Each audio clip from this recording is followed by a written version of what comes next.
Welcome to the German Climate Pavilion at COP29 in Baku. Germany. Climate solutions, fast and fair.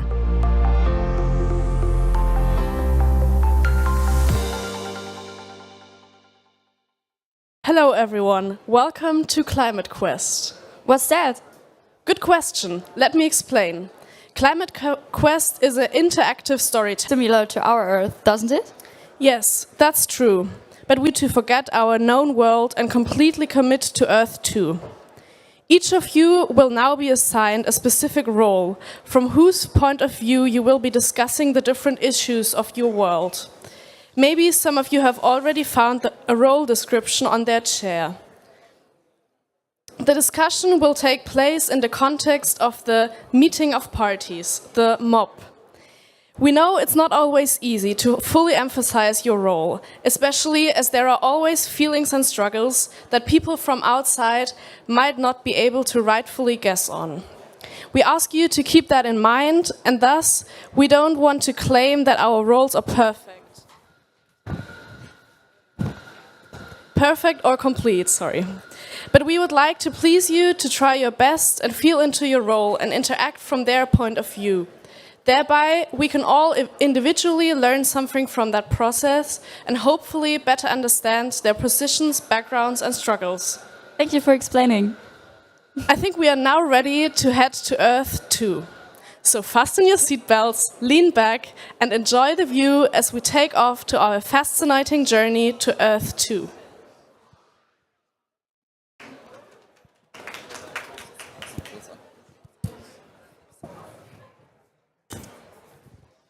Okay. Welcome to World 2. This is a simulation. We are on World 2, a fictional world created to explore the complexity of global negotiations. Earth 2 shares many similarities with our own world, including diverse countries, economic dynamics and the impact of climate change. However, this world is fictional and designed to allow open discussions and explore climate action without directly reflecting any specific real-world countries or political stances. So, we have some countries. We made it a bit simpler. Okay, it's before. We have 3 countries. Nordlandia, it's a wealthy, industrialized nation with high historical CO2 emissions and a strong dependence on fossil fuels. Nordlandia has resources to lead in climate action, but faces economic challenges in shifting away from fossil fuels. And we have the country Riviera, a climate vulnerable country facing severe impacts from climate change, such as frequent flooding and resource shortage. Riviera contributes little to nothing to global emissions, but suffers the most from climate-related disasters. It's also burned by historical colonial explorations. Riviera faces economic challenges, including debt, limited resources, and making it difficult to invest in climate resilience and adaptation without international support. And we have a third country, it's Aurora, a nation whose economy has benefited significantly from colonial structures, creating long-standing wealth and advantages. Aurora recognizes its colonial past, but it's cautious about taking on heavy financial obligations in climate agreements. So, we have some guideline principles, like said. Earth 2 is a fictional representation designed to explore climate issues and negotiate safely, while inspired by real-world scenarios. This scenario is not a direct reflection of actual countries or political systems. So this setting allows us all to empathize with the partitions or with the roles you have seen on your chairs. And yeah, each role provides unique viewpoint, encouraging empathy and understanding the complex motivations faced on achieving global corporations. So take your roles and look at it and try to empathize with your role and get an understanding how what's your opinion on the on Earth too. We have also, I could show you the roles. We have the climate activist from Nordlandia. We have an activist from Riviera, so from a vulnerable country. We have economical liberal activists from Nordlandia. We have scientists. We have a climate scientist from Aurora. We have an engineer from Riviera. We have an economist from Nordlandia. And we have a social scientist from Nordlandia. Then we have some lobbyists. That's normal for our mob. We have a fossil fuel lobbyist from Nordlandia, we have a nuclear lobbyist from Nordlandia, and we have a renewable lobbyist from Nordlandia. And of course we have journalists, the press everywhere. We have a journalist from Aurora, and we have a journalist from Nordlandia with only headline focus. So, and then of course we have the negotiators from Nordlandia, Riviera and Aurora, so one for each country. And yeah, it's like a bit shifted in our mob, so not only the negotiator can discuss and vote, but we will vote, everybody will vote, and yeah, will be part of the decision. So, I would hand over to the mob presidency.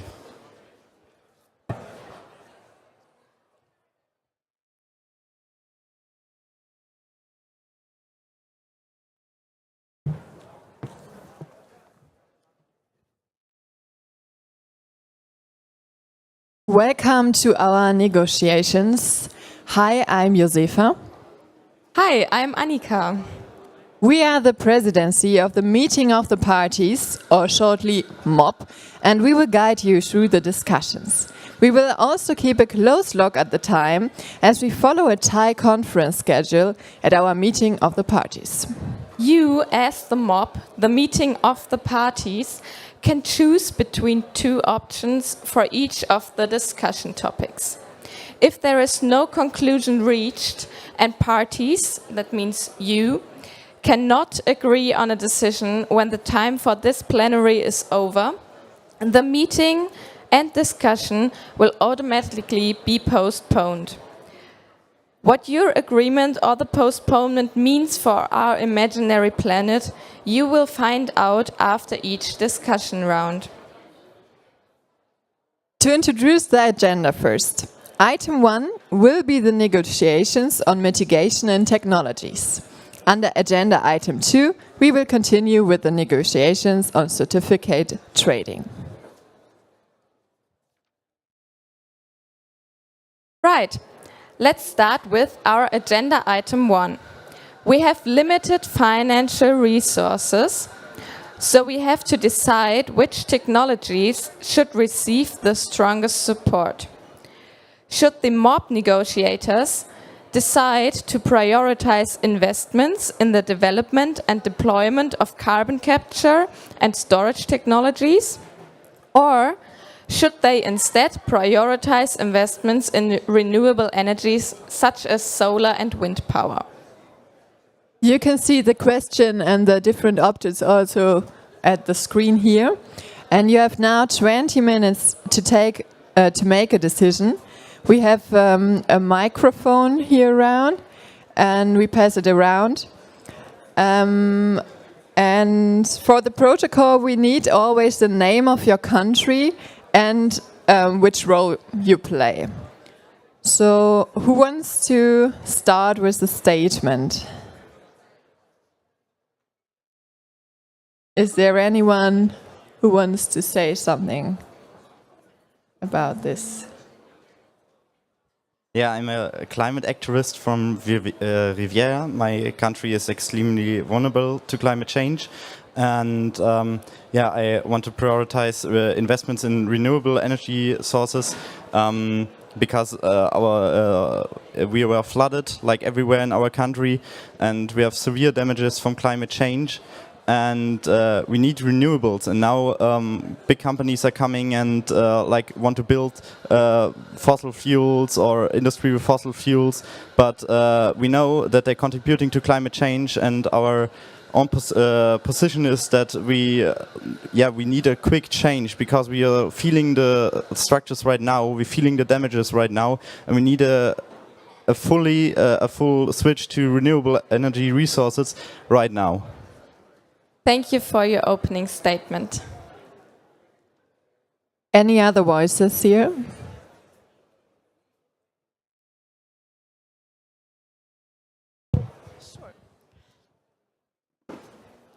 I'm an engineer also from Rivera, so the same country as Luca is from. Even though I also think that renewable energies should be considered as a very good solution, I also think that the CCS technologies are a very interesting project and that we should definitely considering trying to implement these more and really consider them as a possible solution for us. Thank you for your statement. Please pass around the microphone. Hello. I'm a journalist from Aurora, so I would like to support the option one, prioritize carbon capture and storage, just because I think we're in the point where we have to capture carbon. Just renewable energy is no longer viable. So that is my stance on this issue. Thank you. Thank you for your opinion.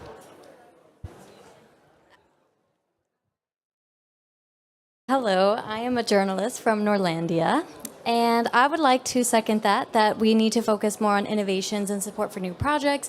These technological innovations, they have the chance to have much better kind of solutions and give us a lot more exciting possibilities, and we should be investing in the technology sector. Renewable energy are old, and we've spent a lot of time on that topic, but we really just need to move on and kind of keep the focus on these innovative technologies. Thank you. Hi, I'm a social scientist from Nordlandia, and I'd like to advocate for option number one because it's easier to communicate as a society and to the society that we have to prioritize carbon capture and storage technologies, because otherwise we fear that people have the feeling of loss of electricity. Thank you for your opinion. Sorry, I'm the climate activist from Riviera. Yeah, I have concrete problems with option one because it's no solution to capture and storage carbon emissions. We don't see how it's to solve in this huge amount we have right now in the next few years, and we now need decisions. We now need change. We don't need change in 20 and 30 and 40 years. We need change right now. We have to shift away from fossil fuels immediately and not make further investments in fossil fuels and get the carbon out of the air. We don't have a solution where to storage the carbon and how it affects the biodiversity. And also of our country, we have very rich biodiversity, and we are in big struggle that it gets destroyed by like solutions like capture and storage, and that it doesn't get in time.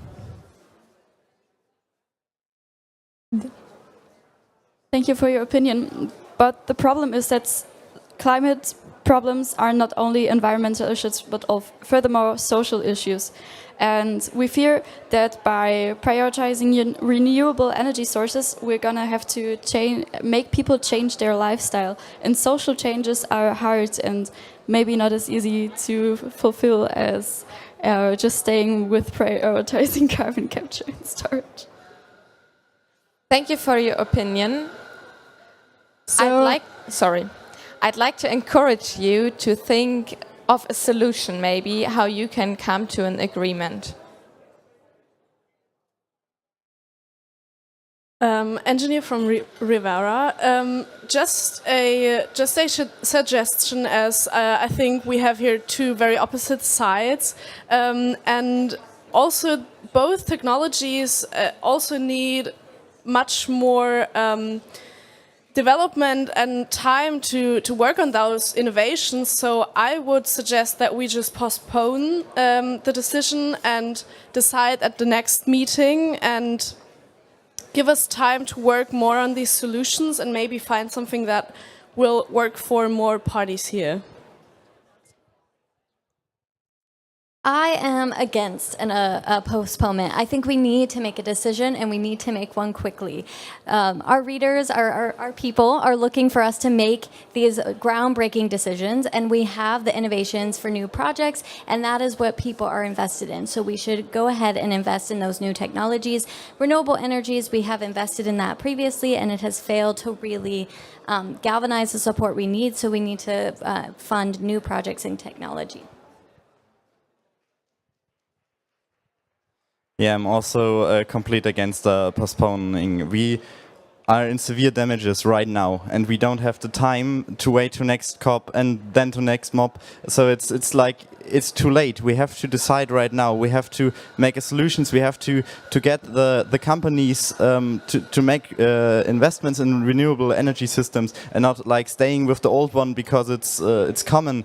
We have to show them a solution, and that's the way we are going to. I know we will not change by tomorrow, but we have to go a path and show the economic states where we have to go. And that's really important for us, and we cannot go with option C.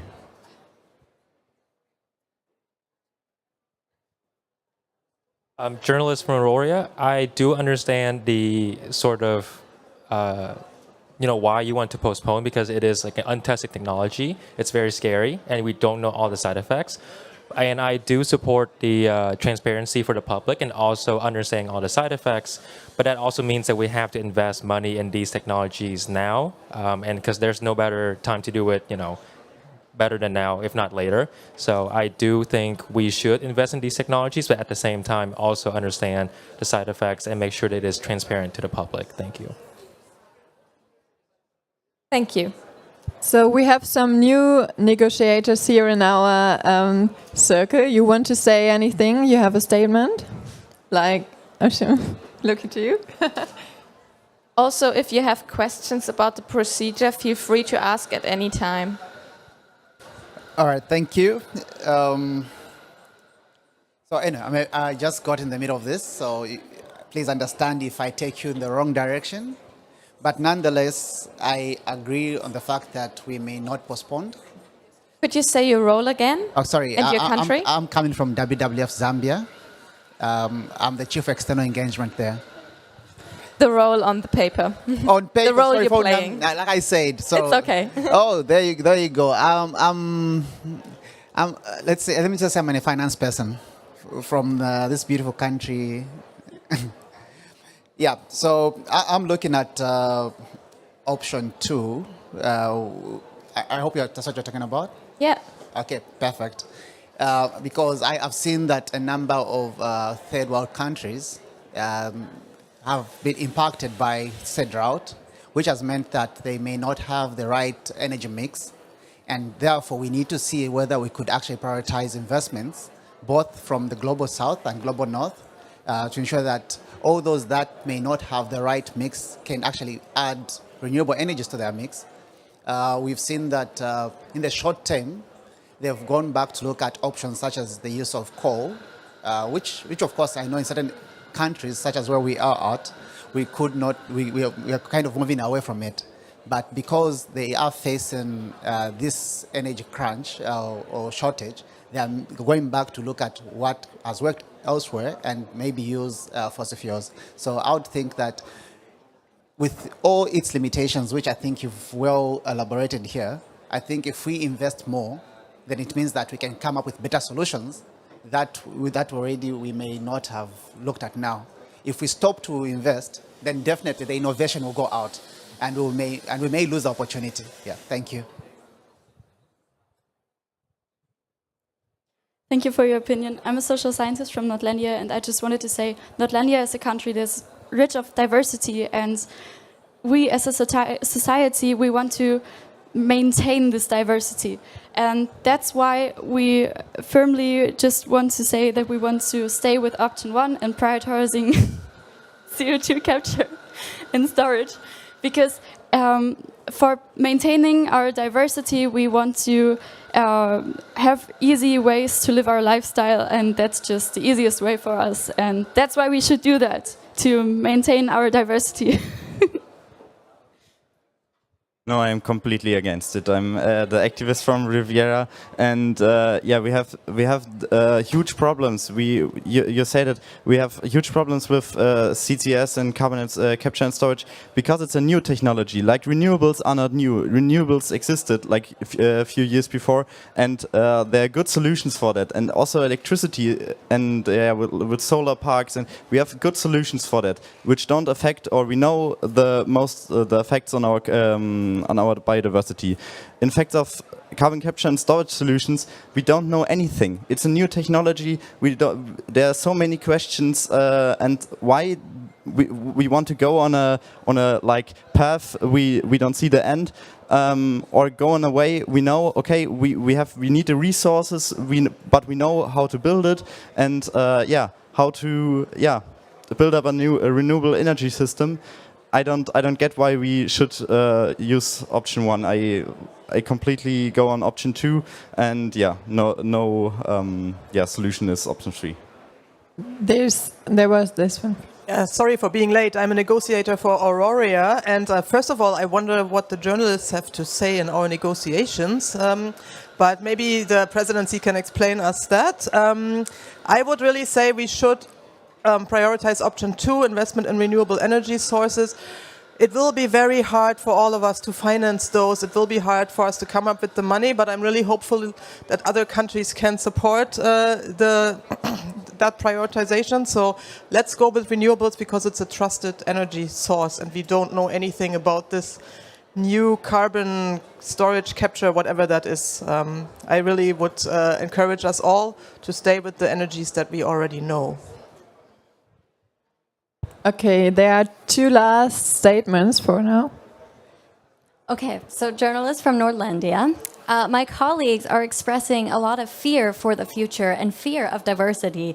They are focusing on the traditions of renewable energy as these old systems that yes, in some ways they may be trusted, but we don't know. We might find new innovative technologies that work better, and we should not fear these new technologies, and we should not fear the diversity of our community. And so I urge my colleagues to reconsider and prioritize carbon capture and storage technologies.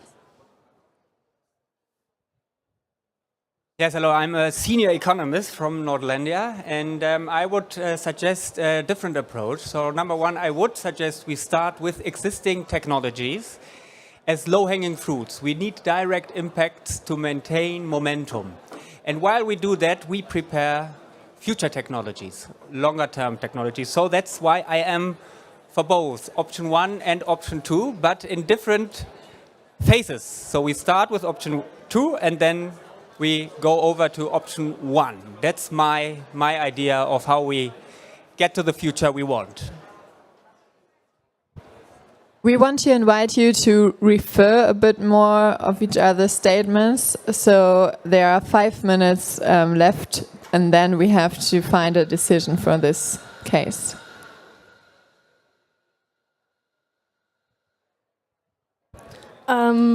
Engineer from Rivera. I just want to remind everyone that we need to find a majority for one of the solutions that more than the half of us supports, because otherwise the decision will be postponed. And I mean, obviously, that would give us time to investigate more and to develop more on these technologies, but generally, I think we all know that we need a decision now. So maybe I would like to encourage everyone to maybe reconsider the arguments of the other side, so we can maybe find a consensus or at least an alliance that forms a majority in here. Thank you really much for that input and for the compromise you made earlier. I think the problem that I, as a social scientist from Nordlandia, have is probably the communication. Like, how will we communicate to our society what option is the better one for our energy strategy for the future? Because we fear that, like, when we're saying, okay, we're investing in renewable energy sources, that people have the fear of losing electricity, which is probably not the fact if we're doing a technology right, but we've got to find a way how to communicate. So I'd say that I'd go with your compromise. It's all right for us, but we have to discuss in another meeting how we will communicate it to the society.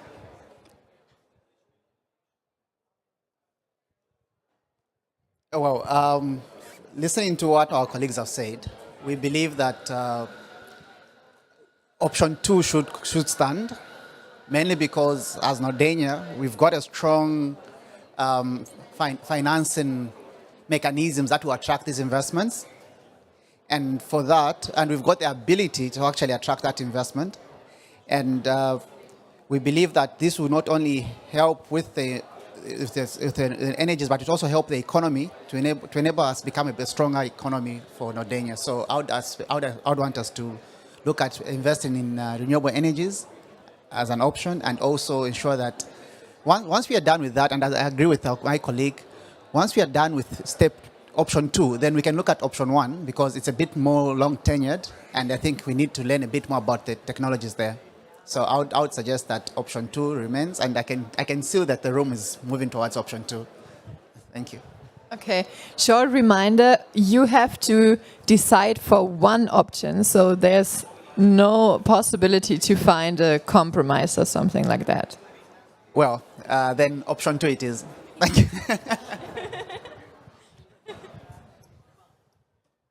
Yeah, also I say, we could, in further mobs, we could also see how CCS and storage is going, but now let's stick with option 2 and prioritize renewable energy resources, because, like everybody said, it's a solution we have right now, and it's the first step, the easy hanging fruits which we have to grab.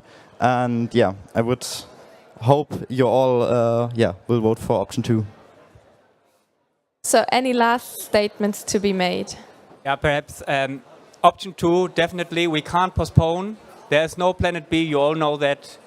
And people need now solutions now, fast and fair. So, option 2. Koi? Thank you, Jonathan. I also support option 2. And I will say that as a journalist from Aurora, I would still say that option 1 should be considered at a later date, but option 2 it is. Thank you all so much. Are there any last statements you wish to make before we come to decision making? Right. So to explain shortly, we need a majority for one of these options. Okay, we start, just raising your hand. We start with who's for option 1? Who wants to prioritize CO2 capture and storage technologies? Raise your hand if you want to vote for option 1. There's no shame in it. Vote. You only have one vote. Okay, so we have one vote for option 1. Okay. Option 2, investments in renewable energy resources. Okay. One, two. So we have 8 votes for option 2. Okay. Just for the official way, option 3, who wants to postpone the negotiations? There's nobody. So, congratulations. The mob found a decision here in that case. Applause.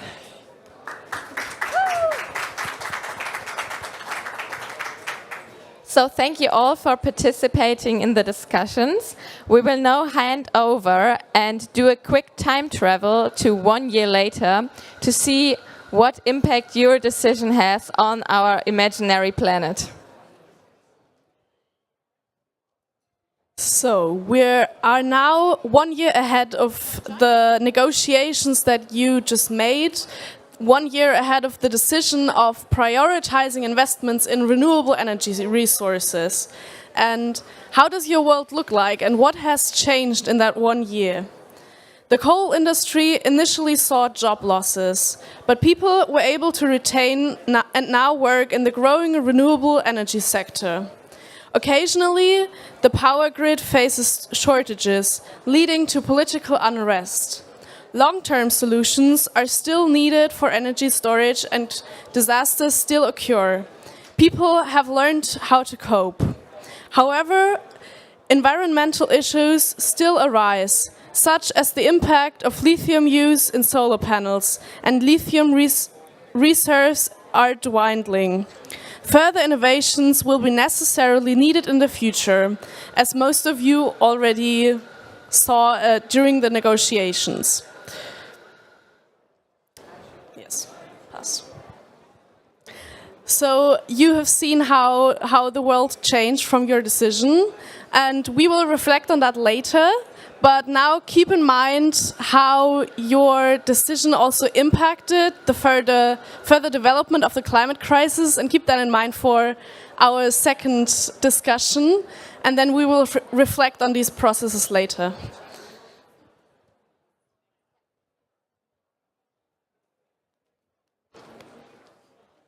So thank you all again for actively participating in the discussions and in the decision making. We will now move on to our agenda item 2.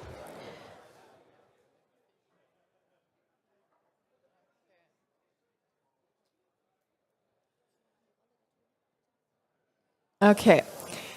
As mentioned before, this is about certificate trading. The mob is faced with the task of adopting rules for a new mechanism for certifying emissions reductions. You have to decide which types of projects will be approved as certified measures for emissions trading and which will be allowed to benefit from this. The question is, which projects should be officially recognized as emission-reducing measures so that they can be used as a tradable certificate in the carbon market? And above all, which projects should be approved and financed for certificates? Should only projects that generate directly measurable CO2 reductions, such as reforestation and renewable technologies, be certified? Or should projects to preserve biodiversity and prevent deforestation, i.e. indirect climate protection measures, also be approved as certificates, even though their emission reductions are more difficult to measure? You now have another 20 minutes to make a decision. Is there anyone who wants to start with a statement?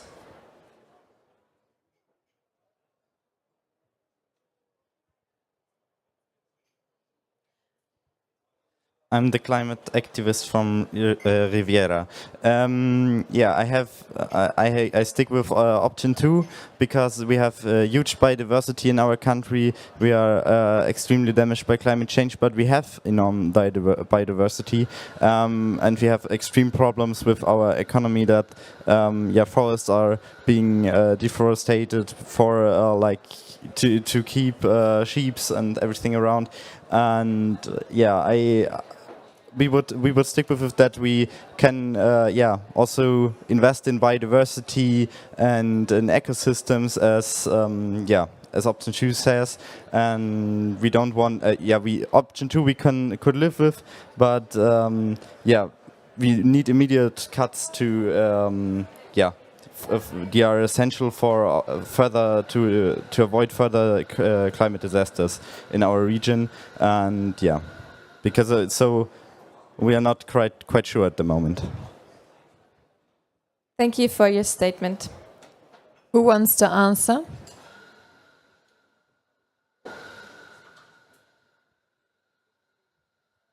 I'm the engineer from Rivera.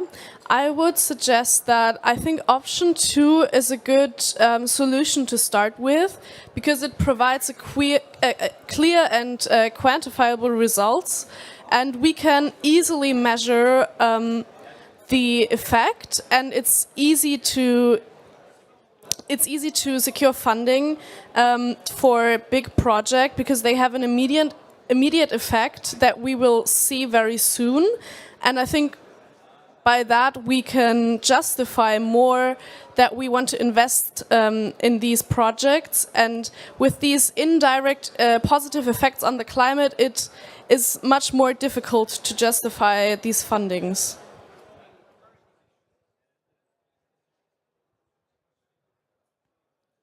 Thank you. So there's a social scientist.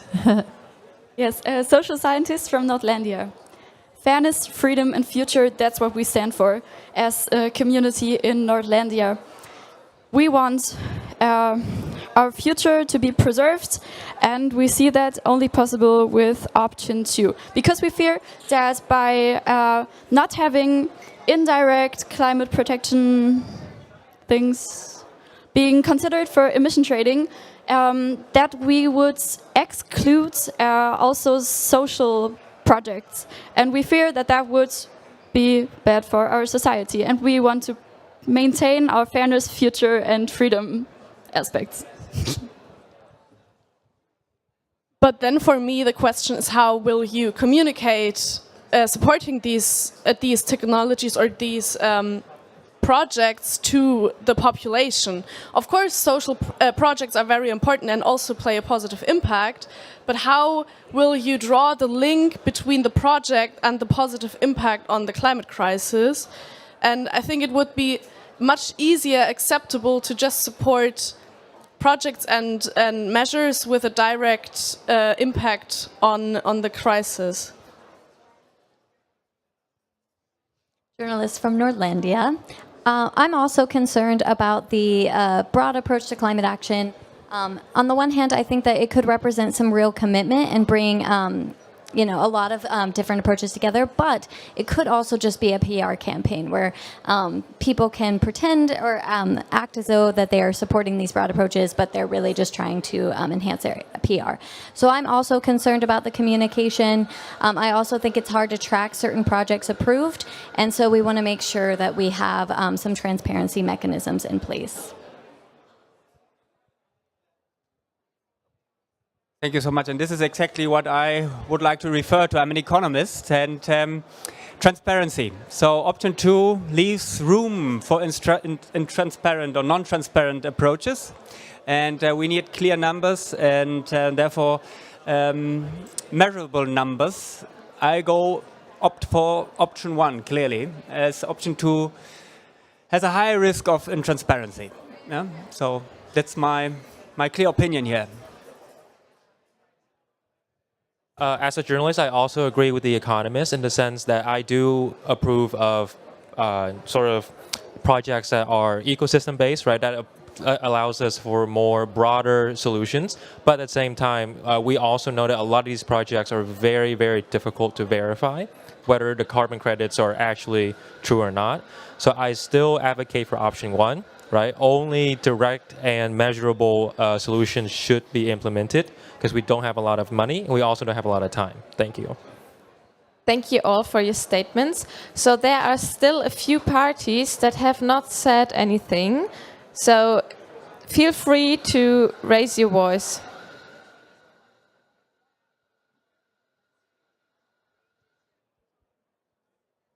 Hello.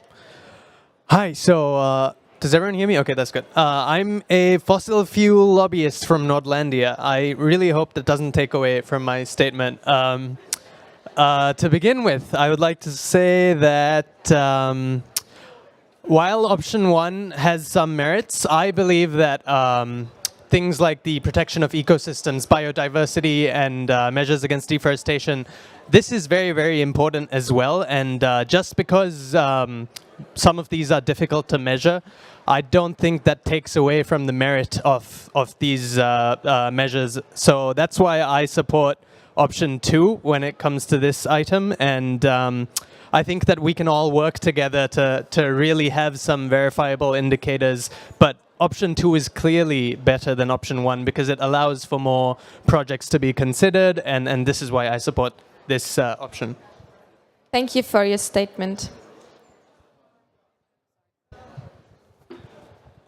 Well, again, as a finance person, I would go for option 2 Mainly because option 2 is all-encompassing, and it also gives us room to research a bit more on the importance of ecosystems, biodiversity to the economy. I think economists spoke about verifiable and traceability, as well as being a bit more transparent. But they had to do something to reach that point. And if without putting any investments to ensure that you're able to become a bit more transparent and able to measure and verify these things, we will never get to a point where we include biodiversity and ecosystems. So I would rather we look at option 2, then put more effort into research to ensure that they too become a bit more verifiable and a bit more transparent. Without that effort, we will still remain where we are, and we'll be able to actually measure what would consider to be public goods. Thank you. Hi, I'm from Aurora. Hi, I'm from Aurora, renewable energy lobbyist. Do I have to say this? This is bad. So I get what you're saying. It's important to protect ecosystems. And of course, it's really important to do this. But still, most of the emissions come from fossil fuels. And therefore, we heavily need to invest in renewable energies. This is the core of it. The core that we have here is that we have to transition away as fast as possible from those energy sources.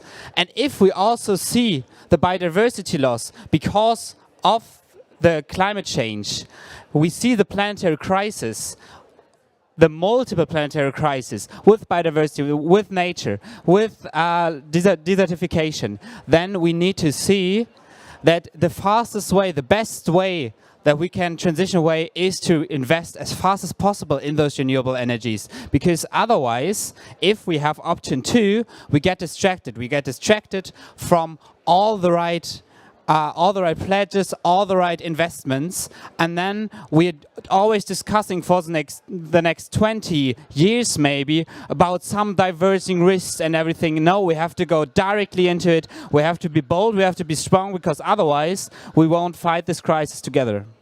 Thank you for your passionate statement. Thank you really much for the statement. I get what you're saying, but we don't just only need fast climate solutions, we also need fair solutions. Fast and fair. And we need solutions that are sustainable. And if we're only focusing right now on what can make a direct impact for right now so that we can overcome climate crisis for like 5 years, that's not how it works, then that's not sustainable, because then in 30 years we're going to have the same problems all over again. So it's better to just right now find a system on how to have indirect climate protection measurements in these trading certificates as well, and then we have a more sustainable way of how to sustain life, and that's better for our society. Thank you. Thank you. I'm the activist from Riviera. Yeah, I have some thought of you, but I see it. There's a funding, and we don't have an infinite amount of money, and we have to get the money that we have into the clear projects that help us. Because we have rainforests, or we have ecosystems we have to save, but the problem is we have to stop deforestations on one side, and on the same side we have to invest. We have to get the planet like we have it right now, no deforestations, and on top of that we have to get this all. Our problem is that fossil fuels are affecting our climate that much. We cannot like deforestate and just bit invest in carbon in good investments, but we have the problem that we have to get every money we get into the real solutions that really effectively, that you can measure, that you can say, okay, this saves us this real amount, and that you can scientifically say that this helps us. We don't have to be distracted by option 2.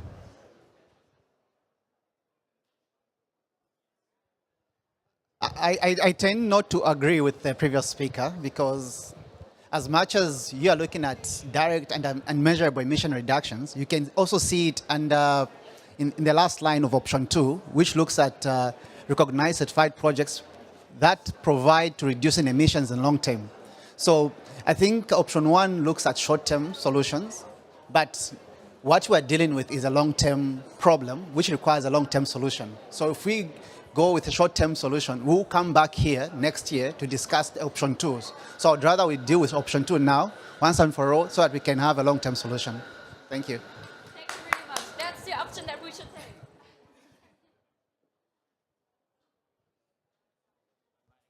I cannot agree with this. I have concrete problems because, yeah, as like I said, the systems we have right now, we have to keep. That's one complete other point. We have to invest, and the systems we have right now have to stay like that. We don't have to. Yeah, we have to secure them, but that's sure for us all. We don't have to like make extra payments for that. That must be sure for us all. That the system which is now in each country, the ecosystem has to stay like that and has to be getting better. And on top of that, we have to get a good funding or a good way for CO2 trading emissions, that you can like if something isn't like flying with a plane isn't there isn't like a solution right now, a good solution which is CO2 free. So we have to do emission trading, and for that we need direct impact, and the impact has to be now and not in like 20 years. And as like I said, if it is in the long term, like the woods or they are there right now, so the effect we know and the effect is there right now. So we have to get more trees to get another effect. So, and that would be option 1. If we forestate and plant new trees, this would be option 1. Option 2 is like, we keep everything and secure it, but that has to be sure that securing it is one other question, but it has to be done at the same time. There's a new voice here in the assembly.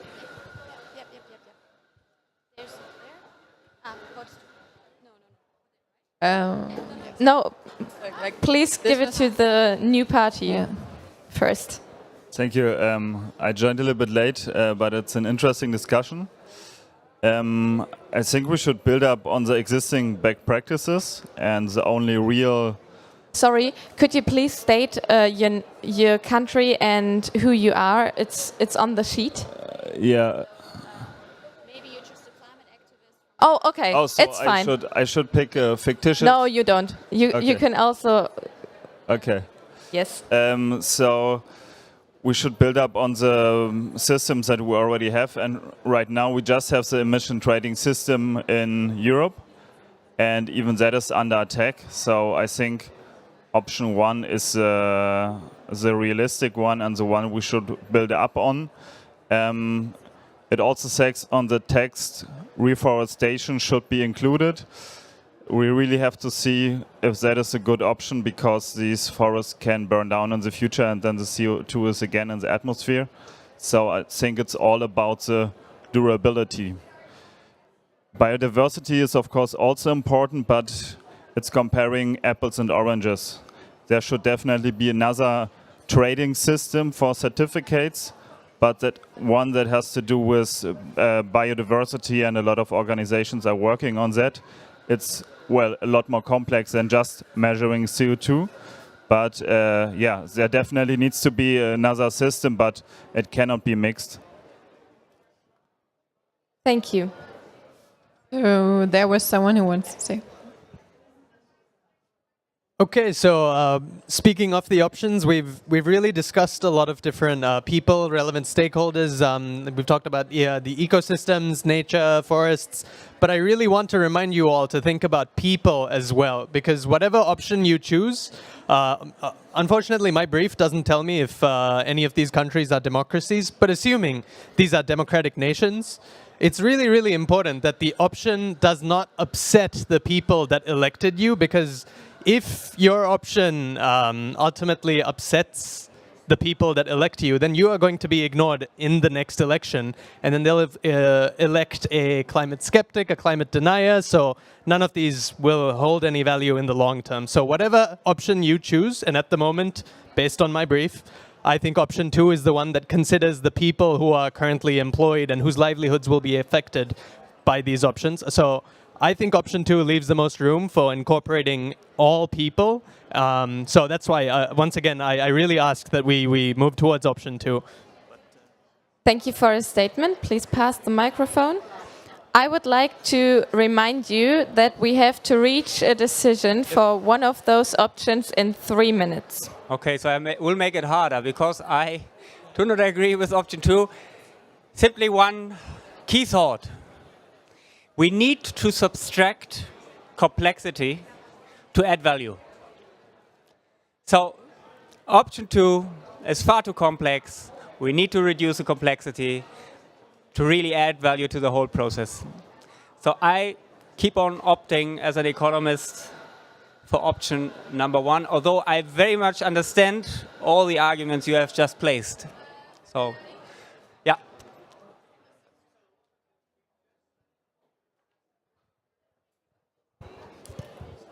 I tend to imagine if complexity was the best we used, then we could not even be here. Because imagine how difficult it was 100 years ago to travel. And if someone thought about a new thing, they would say it's complex. So for me, complexity should not deter us from making the right decision. So we know that we need to protect our ecosystems. We know that we need to find a way of working around with biodiversity. We can come up with biodiversity credits or whatever it may be. That will help us deforest. And this is in line with what you'd want in option 1, because I tend to believe option 1 is part and parcel of option 2, mainly because we are able to dissect all these measures that we have and start making them direct and measurable to the impact of, or to what they could reduce emissions. So in essence, I hear you, but I think we need to be a bit more innovative. Let's think about the future. If we limit ourselves to saying it's complex, then definitely we'll never develop and we'll just remain with what we already know. Let's have a look at the time. There's 1 minute left. I make a short one. I'm not quite sure if you know a fossil fuel lobbyist is telling you about the people he mentioned before. So I would don't say anything more about this. And I would suggest that we go with option 1. We need a clear project. We need clear and direct impact. And we don't have to leave the people behind, but we have to do the right investments. And we don't have infinite funding. Okay, thank you. So this is the time now for your last statements that you want to make before we come to decision making. And we wanted to have short and passionate.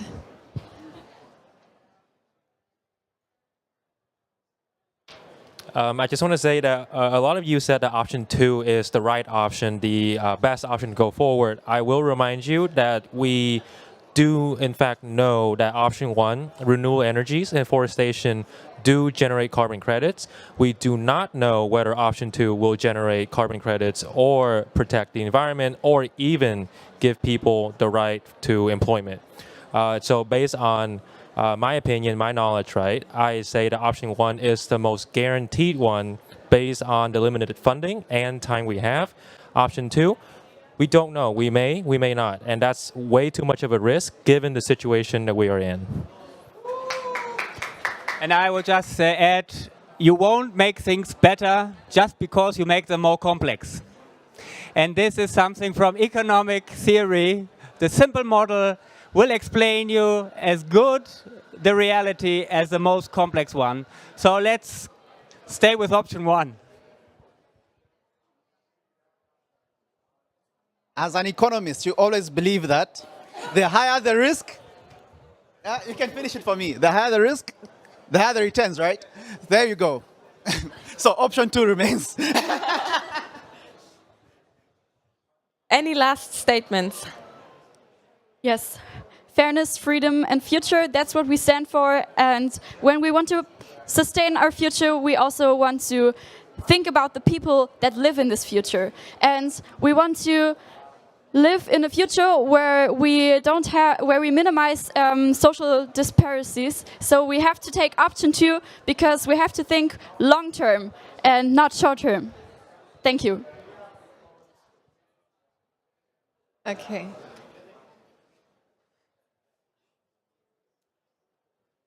Once again, I would like to remind everyone in the room not to alienate the people who have put you in a position to make the policies that you are doing right now. Because if you alienate these people, then they will just elect people who will not jeopardize their livelihoods, their income, their economy.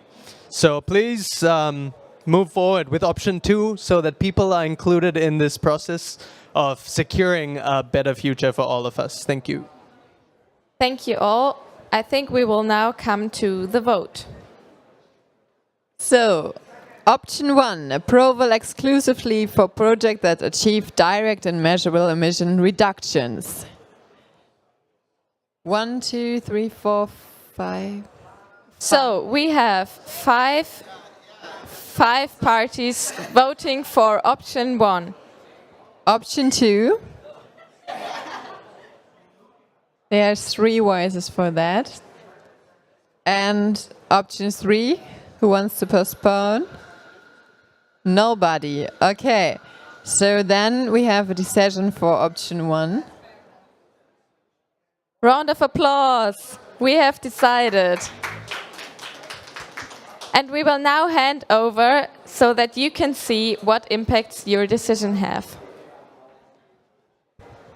So I'm now not a climate activist. I'm now showing you 1 year later, and we stick with option 1. By choosing only to allow projects that deliver direct and measurable CO2 reductions, the emission trading market on Earth 2 remains precise and transparent. Investments flow primary into clean technologies such as renewable energies, like you see, and reforestation. In short term, the CO2 concentration in the atmosphere is reduced in a targeted manner, and process can be measured easily and reliability. Thanks for this.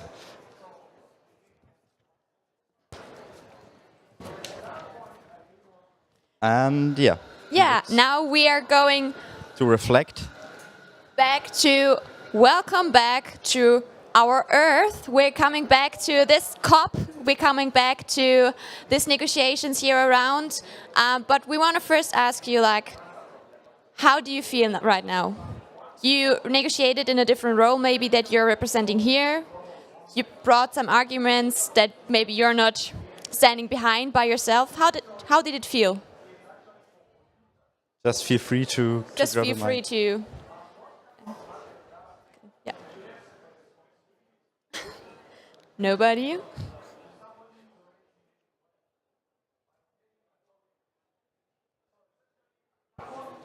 Please don't tell my national delegation. My name is Isman. I'm from the Maldives, so very very vulnerable. Please cut your emissions. I am super supportive of cutting emissions, but I mean, it really putting myself in the perspective of a fossil fuel lobbyist. It did kind of force me to look at other perspectives. So maybe something that I don't think about as often, but ultimately, I don't know. It's difficult to put myself in a position that, in reality, would very much disadvantage my country. Choose for that compromise, so that made me feel like a bit very much uncomfortable because I thought it's really stupid that we can't just do everything that because almost everyone was for this compromise and we weren't able to pick it. So that was sort of confusing, I guess. Know what to do as a researcher. That's constantly the answer that I give people. I don't know. So the decision is up to you. I don't want to make the decision. I'm just here to tell you what you need to know or what you should know, I suppose. But I am a researcher, and this is exactly why I don't want to be a politician. So, thanks for the info. Good one. We want to get back to reality and question you all. What parallels do you have seen beneath the construction we build around to real negotiations of course, it wasn't like really concrete, and it was like a big overview. But what was beneficial? What did you learn? What do you have you learned something that you will use in future to get into perspective of each other, to get better arguments for somebody? Yeah, feel free. I'm also a researcher and new to negotiations, but I thought it was interesting that no one really wanted to postpone the decision, but I feel like a lot of times in negotiation I hear this kind of like postponement language or delay or like we need more time or we need more research or that kind of thing. So it's interesting to see like how easy it was to make a decision, and it does not feel that easy in the actual negotiations. So kind of like sitting with that kind of uncomfortableness, I guess, of like, being able to kind of have the different perspectives and vote, and like it was a majority rule, whereas like, consensus-based process, we would probably not have walked out with a decision. So that's been really interesting. Thanks. Right now, we are young activists from Germany. We want that the world does everything for climate change. But we want to show you that there are other positions, but often, we don't have the right arguments to argue against them. And sometimes there are better arguments from researchers, from I would not say the fossil fuel industry, but from everybody other. So it's good to hear their points, to feel in their position, and like to try what are their arguments and what's good and what's bad about their arguments and how to argue with them. If there are no last words, then we would say a big thank you to the German Pavilion for hosting us and for the technical support that is over there and behind us and back on the stage. A big thank you to you and to my colleagues that prepared this side event with me. So thank you very much for being with us, for discussing, for staying with us, and we hope you enjoyed a little bit. Yeah, thank you all.